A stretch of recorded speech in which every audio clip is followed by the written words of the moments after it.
Pinakikilos na ni Pangulong Ferdinand R. Marcos Jr. ang lahat ng ahensya ng pamahalaan para tiyakin ang ligtas at mapayapang pagbabalik eskwela ng mga mag-aaral sa June 8. Si Clazel Padilla sa sentro ng balita. Clazel.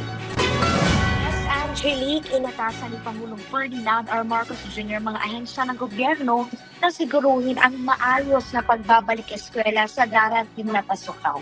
Ayon sa Malacanang, tinututukan ng Department of the Interior and Local Government ang seguridad at kaayusan sa paligid ng mga paaralan. Nakatuon naman ang Energy Department at MWSS sa sapat na supply ng tubig at kuryente sa mga eskwelahan. Sisiguraduhin naman ng Transportation Department ang maayos sa biyahe sa mga pangunahing kalsada. Paigtingin ng DICT ang communication services at connectivity.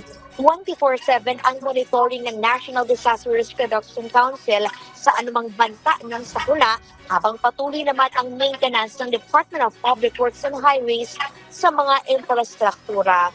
Angelique, bukod dyan ay pinaghahandaan na rin ng administrasyon ang mga hakbang, lalo na kinaharap natin itong pag-iral ng habagat.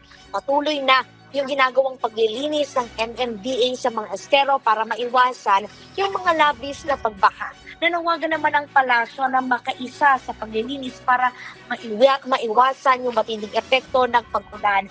Bukod dyan ay nagpe-prepare na rin, Angelique, yung gobyerno para sa matinding epekto ng El Nino.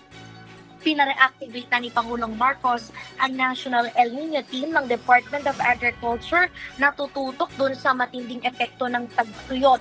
Kabilang na nga yung pagtukoy sa mga lugar na prone sa drought, at pagsasaayos sa mga irigasyon, puspusang desilting operations sa mga reservoir.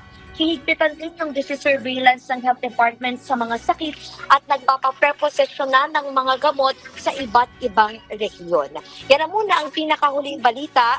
Balik rin sa studio, Angelique. Maraming salamat, Clazel Padilla.